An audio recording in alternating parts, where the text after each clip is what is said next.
Diving deep into Cardinals baseball with World Series champion Brad Thompson on the Redbird Report podcast on 101 ESPN, driven by Dobbs Tire and Auto Centers. Welcome into another edition of the Redbird Report podcast. My name is Brad Thompson. I'm your host, and spring training is almost over. There's a lot up for grabs, and there is some serious news coming out of Jupiter, Florida this morning. Adam Wainwright, who just returned from the World Baseball Classic. Last time we saw him on the big stage was against Cuba, where he gutted it through a first inning, ended up going 4 strong, only gave up 1. Adam Wainwright, who we presumed was going to be starting on opening day in St. Louis on his final year against the Toronto Blue Jays, is headed to the IL. Ollie Marmol sat with the assembled media this morning and said that Adam Wainwright suffered a strained groin during a weight room workout on Tuesday. That was prior to the championship game. He is likely to miss, quote-unquote, several weeks. So incredibly disappointing news, obviously, for Adam Wainwright, who is looking forward to start another opener. It's his final year, and he ends up starting it on the IL. Right now, he's going to halt everything. The throwing program is going to have to stop. When you're dealing with a strained groin, there's very little that you can do. You got to go through the process, try to keep yourself as strong as possible, but there is no real throwing. He might be able to do some seated arm stuff, but the fact that he had been built up early, throwing some high-pressure games, you thought that might end up paying some dividends heading into the early part of the season. You did worry about the back end of the season, but right now, Adam Wainwright's going to get himself a breather as he rehabs. So the question is, what is the replacement? What does it look like now that Adam Wainwright will not start opening day? Well, I guess we can start with opening day. Who's the opening day starter now? Right now, it looks to be a 2-horse race, is the way that Ollie kind of put it. It's basically between Miles Mikolas and potentially Jack Flaherty. And I think that a lot of it just comes down to how ready is Mikolas, how built up is he. Didn't get as many innings in the World Baseball Classic, but he looked sharper than anybody that we saw early in camp. He had 2 starts before he ended up heading off to the WBC, and the dude looked ready to start the season a month ago. So could absolutely see him being the guy. And when it comes to Jack Flaherty, we've seen some encouraging signs from him out of Grapefruit League play so far as well. First of all, he's healthy. That's the biggest thing we needed to know about Jack. Does there still need to be some fine-tuning? Absolutely. But so far, 4 starts for him. He's gone 16 innings. He's punched out 14. He has scattered 22 hits in those 16 innings. But the big thing, again, to me is that we're seeing that uptick in velocity again. It's not constant 94, 95. We'll see him down there in the low 90s and then ramp up when he needs to. But we've seen him up to 96 miles an hour in spring. He's been working on a cutter to really help keep those left-handed hitters honest, having that hard pitch that comes in on the hands. And I like what we've seen so far out of Jack Flaherty. But I'm sure we'll get the news here very shortly who ends up starting opening day. But again, unfortunately, it will not be Adam Wainwright. But forget opening day for a second. Who takes Adam Wainwright's spot in the rotation? I think that's one of the bigger questions. And it feels like on the surface a very obvious question to answer. The obvious answer has got to be Jake Woodford, doesn't it? Jake Woodford had put together a ridiculous camp to this point. Every single time he's been out there, he has looked solid. He's got command of the strike zone. He's got command of his off-speed stuff. He's been aggressive, and he's put up very good numbers so far. So he's the one that I would expect to jump right into this rotation spot, and I think that he'll thrive. I think it's a fantastic opportunity for the young Jake Woodford. And to me, it's one for Jake. We've seen him start in the big leagues. We've seen him out of the pen. We saw him get yo-yoed back and forth last year, and we always talk about this starting pitching depth. You have to have a bunch of it. You always think you have a lot, and then opening day is a week away, and then somebody goes down. It's an opportunity for him to really cement a spot in this rotation. Because, look, who knows how Adam Wainwright is going to bounce back from this. You hope he's going to be fine in a month. But it's a great opportunity for Woodford to say, look, this is my chance, and I'm going to take it. And I'm going to make it a very difficult decision once Adam Wainwright does come back. Again, nothing confirmed with Jake Woodford in that spot, but you would have to believe that he ends up being a big part of what they're doing going forward. He was already going to be on this team as that swing man in the bullpen. I think he swings right into the rotation, and for his sake, I hope he makes it very difficult for the Cardinals to take him out of that rotation. So with that being said, with Woodford potentially going into the rotation, that does open up a spot in the bullpen for that swing man. As you guys know, we haven't talked about it on the podcast yet, but a couple of those guys that could be candidates for a swing man type role just ended up getting sent down to minor league camp the other day. Matthew Liberatore, who, by the way, last time out against the Tigers, it's as good as I've seen Libby in a Cardinal uniform. The velocity was there. He was running up at 96. The breaking ball was a hammer. It looked really good, and he was aggressive. Ended up punching out 6 in that outing against the Tigers, but he ends up getting shipped out. They want to continue to be able to give him innings out there. That's the big part. They want to keep building him up as he's a potential starter for you down the road, and who knows, maybe his name gets thrown in the mix at some point if Adam Wainwright's out a little bit longer than they expect him to. But he could be a swing-type guy for you if they wanted to recall him from minor league camp. I don't see it. And Dakota Hudson is the other one. Dakota looked like he was slated for that role anyhow. They sent him out, but they want him to continue to throw more and more strikes. Can't be ball 1, ball 2, but maybe his name gets thrown out there as well when you're looking at filling this roster. If you were also thinking, hey, Brad, what about Wilking Rodriguez? We haven't talked a lot about him. I know we've talked a lot of bullpen, but he was the Rule 5 pick from the Yankees. And if he isn't on the roster, then he has to be able to be offered back to the Yankees, and you might end up losing a piece that you like. Well, some news on Wilking Rodriguez as well, who's had a pretty good camp. He's fighting for a spot in the bullpen. He had some right shoulder soreness after a recent outing. He took a few days off. He started throwing again, and it just didn't feel right. So he is going to actually start the season on the IL. So now being that Rule 5 pick from the Yankees, since he's beginning the year on the IL, the Cardinals don't have to offer him back to the Yankees. He's still technically on the big league roster. So right now, he won't have to go pass through waivers or any of that stuff. He's on the team, but he ends up being on the IL. So Wilking Rodriguez isn't one of the definitive answers out in the pen. So who does it open it up for? I would think right now, the way things set in the bullpen, and Ollie has talked about this, and we've talked about this on the podcast, the Cardinals are going to go with 13 position players and 13 pitchers. You've got your 5 starters. That leaves 8 in the bullpen. I did all this math myself. You don't have to look into it. I promise it checks out. So here are the ones that I believe we know for sure are going to be a part of things now, especially with the injury to Adam Wainwright and the thought that Woodford's going to slide right into the rotation. Helsley, Gallegos, Hicks. We can all expect those guys to be there. I believe that Stratton and Verhagen, both guys under contract, both having good camps, they'll be there as well. That ends up being 5 pieces. I think that there is only one left-hander right now that is absolutely on this roster and absolutely deserves to be there, and to me, that is Zach Thompson. Zach Thompson having a ridiculous spring. He's showing off that increased velocity. He's got a breaking ball that he can throw for strike. He can throw it for a chase. It's a snapdragon. It's been fun to watch with Zach Thompson. So he ends up being there. That's 6. That leaves 2 spots remaining in this Cardinal bullpen.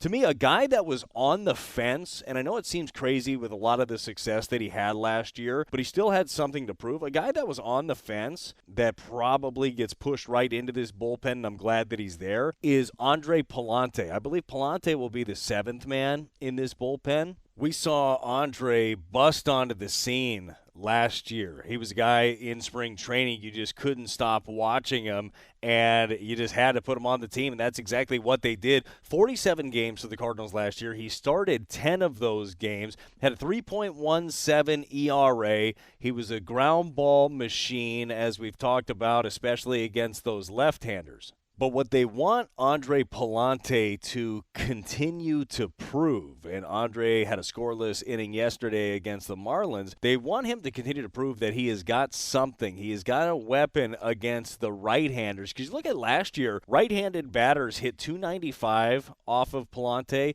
with an 805 OPS. Against the lefties, they hit 246 with a 619 OPS. There is something about his fastball, the way that it spins. It is difficult for lefties to pick up. You think you're going to barrel it, you end up beating it into the ground. But Andre Pallante is going to have to show that he can establish that fastball in on some of the right-handers so they don't hang out over the plate and shoot it the other way. And he's also going to have to throw his slider for a strike, and that's really what they want to see. That's next level Andre Pallante. But early in camp and during the WBC, his velocity has been up. The breaking ball looked good. So I think that he slots in as that seventh guy. So the question is, who is the eighth guy in this bullpen right now? Well, currently, you only have one traditional lefty if it works out the way that I've laid it out, and that is Zach Thompson. Just talked about Andre Pallante and how dominant he is against left-handed batters. You could use him as a de facto lefty. I mean, the way that his stuff profiles, I don't care about your handedness. Do you get lefties out? He gets lefties out. So you could use him there. But I really think that with Woodford potentially shifting into this rotation, you'd have to think that this opens the door for another lefty. And that's where the rest of camp, the next few days, gets actually really intriguing to watch different guys. Jojo Romero, he picked up a couple of wins at the World Baseball Classic. He is back. He's in the mix.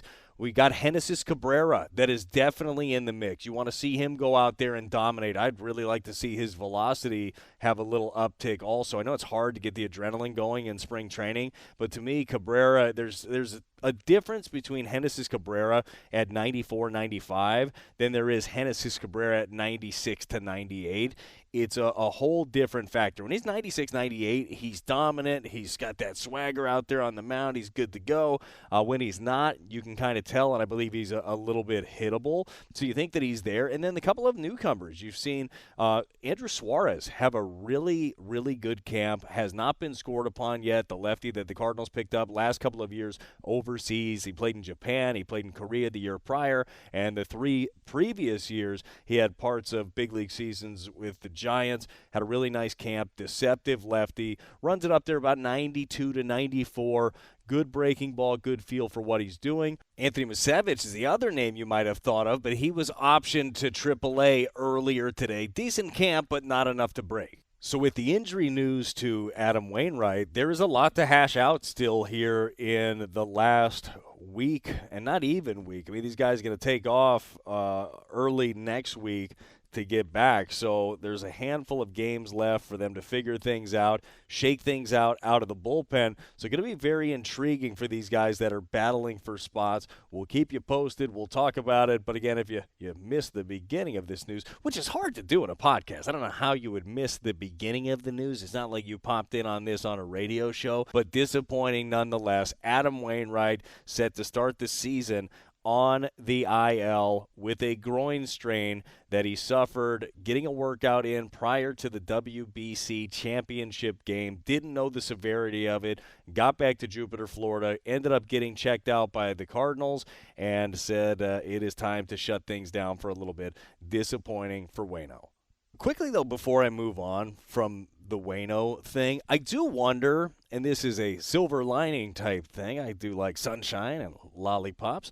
I wonder if this ends up being a good thing for Adam Wainwright, and I wonder if it actually ends up being a good thing for the Cardinals. Right now, look, forget resumes, okay? Just put 2 players side by side. Who has looked better, Adam Wainwright or Jake Woodford?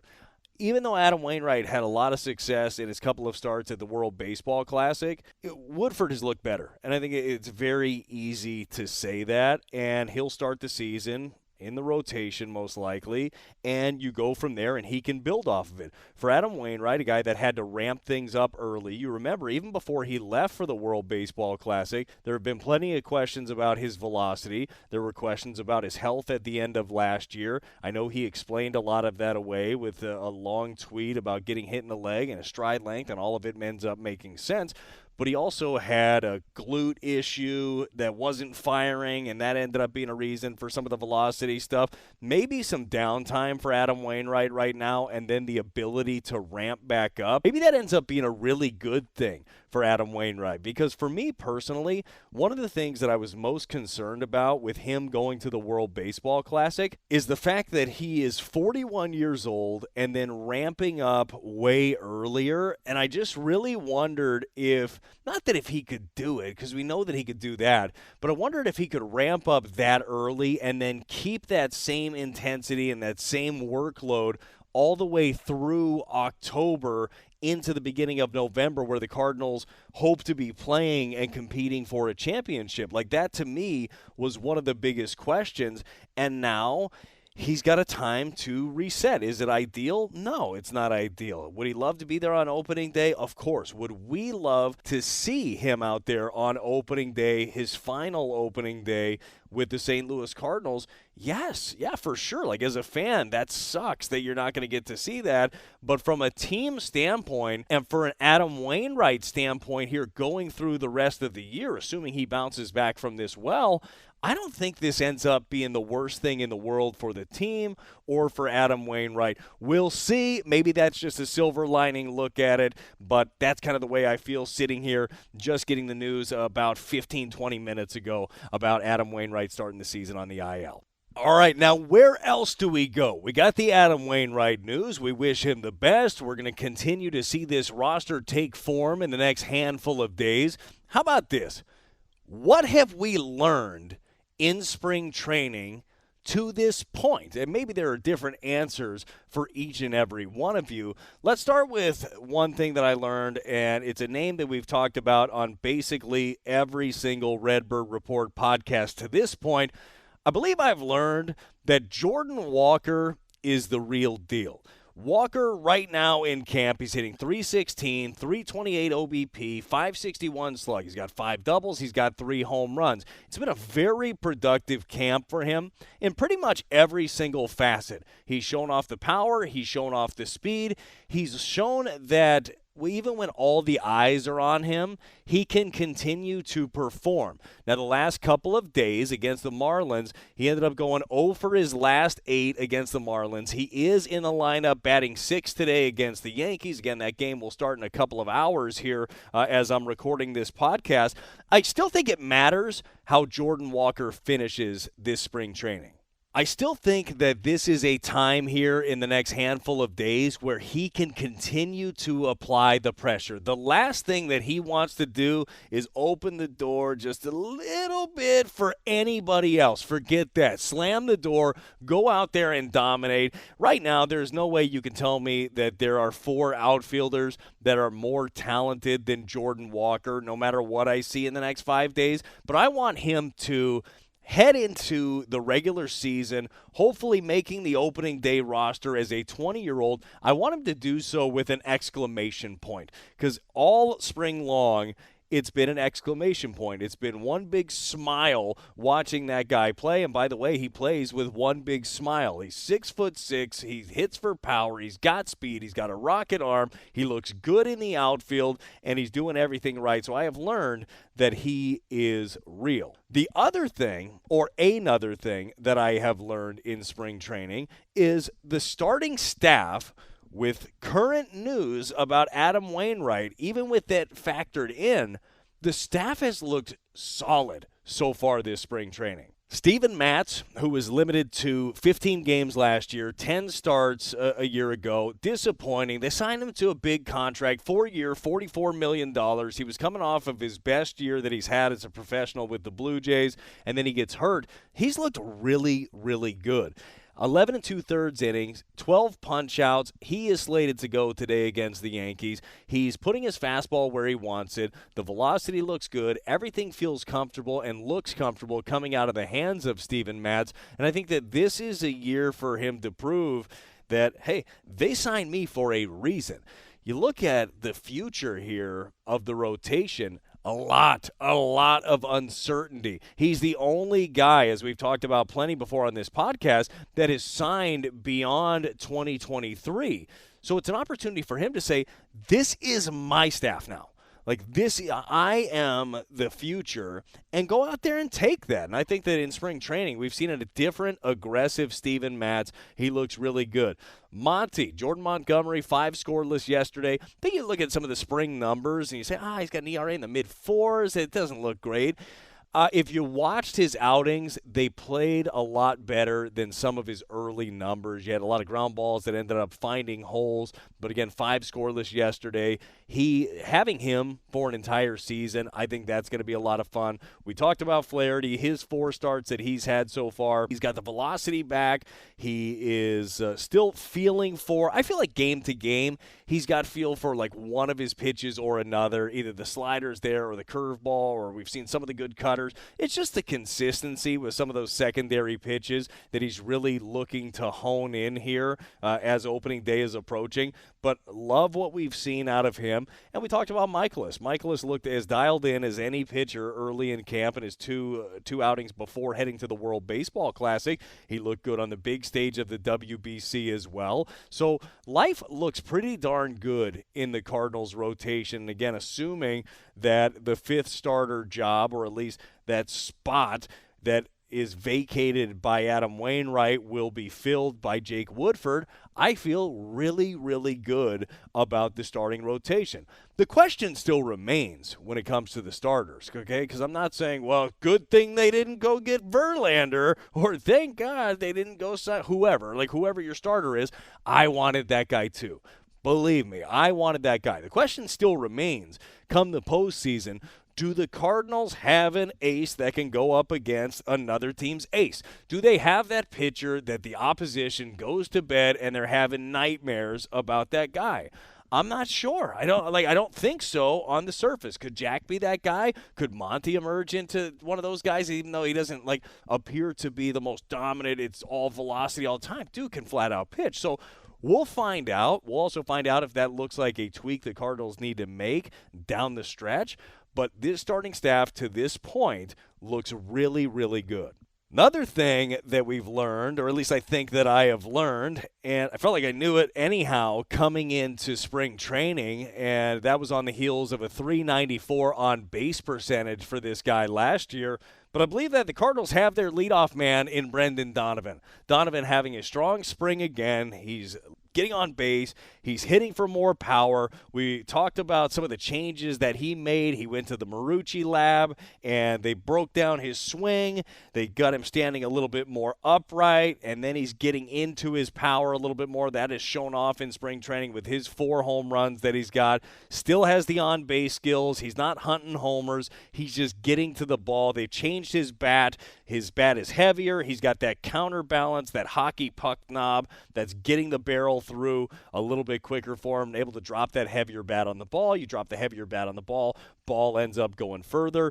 But Donnie is your leadoff guy. That guy ends up being a big-time table setter for what you're doing, and every once in a while he'll clear the table himself the way that he ends up swinging it. But that's one thing that I believe has been established so far in spring training is the Cardinals have their leadoff man in Brendan Donovan. Another thing that has stood out to me, and I believe that I've learned, is that Nolan Gorman, he was hungry this offseason, and he was determined to not be an afterthought in spring training. We've talked so much about Jordan Walker and Mason Wynn, and then obviously you're going to talk about Contreras who comes in. You've got the MVP in Paul Goldschmidt. You got a guy that I think is going to be pushing for the MVP again this year in Nolan Arenado, one of the best players in the game of baseball. The young Nolan Gorman made his debut last year. We saw flashes of the power. We saw good barrel rates. We saw good exit velocities. We saw him swing and miss a ton. We saw him miss the elevated fastball pretty much every single time it was thrown. And we've seen him now in spring training come in. He's hitting for average. He's still showing off that power. And he looks like a guy that is just ready to run with whatever the opportunity is. I believe that Brendan Donovan is going to get the lion's share of reps over at second base.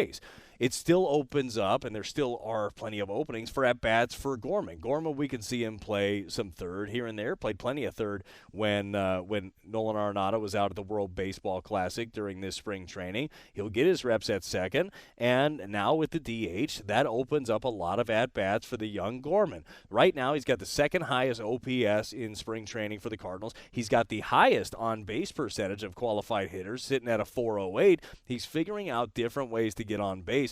And you look at him, how young he is, the raw power from the left side. That's a unique ability that is an exciting part of what is going on this year for the Cardinals. I hope it continues. I hope he continues to make adjustments. But I love the work that he put in at a young age this offseason to make himself a more complete hitter.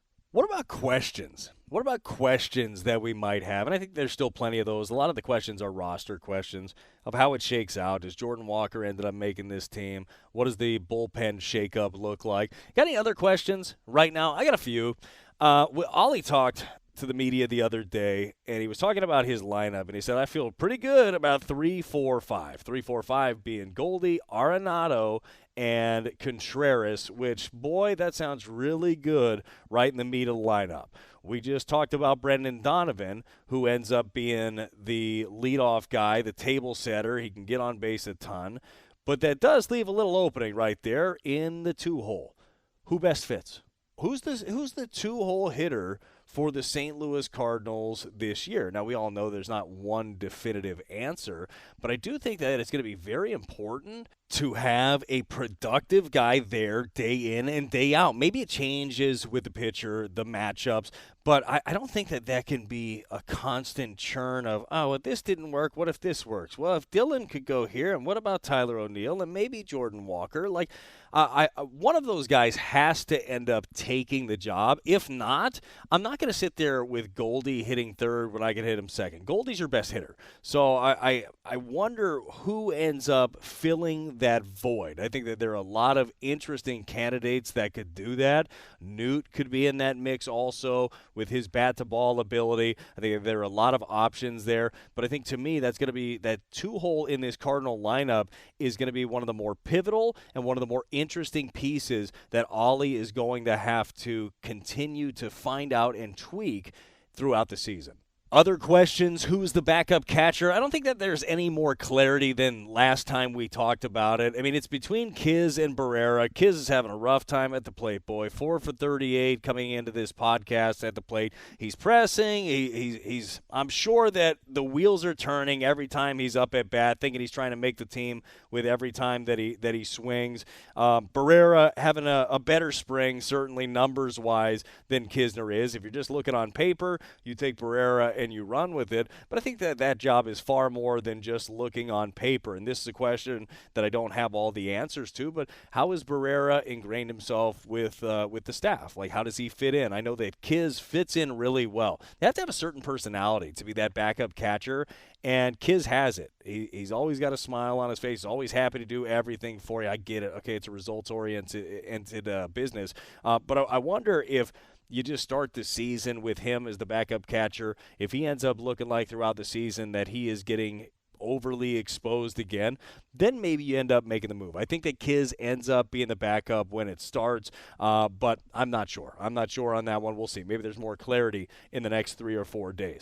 And the final question that I have right now that's not on the field at all is, are we going to see any extensions right now for any of these Cardinals and the expiring contracts that they have. I know Jordan Montgomery was recently asked. He's an impending free agent after this season. Cardinals picked him up at the deadline. Very solid for them last year.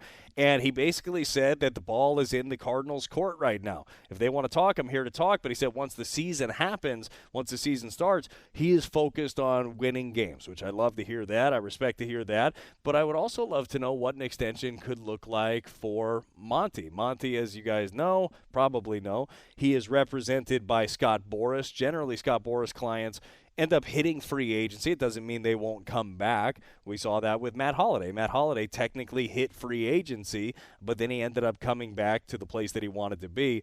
But I'd be interested in kicking the tires on a Montgomery extension. And the one that I still expect this to get done before spring training, before spring training ends, is an extension for Miles Mikolas. I think that if you could get him on a 2-year extension, that would be great.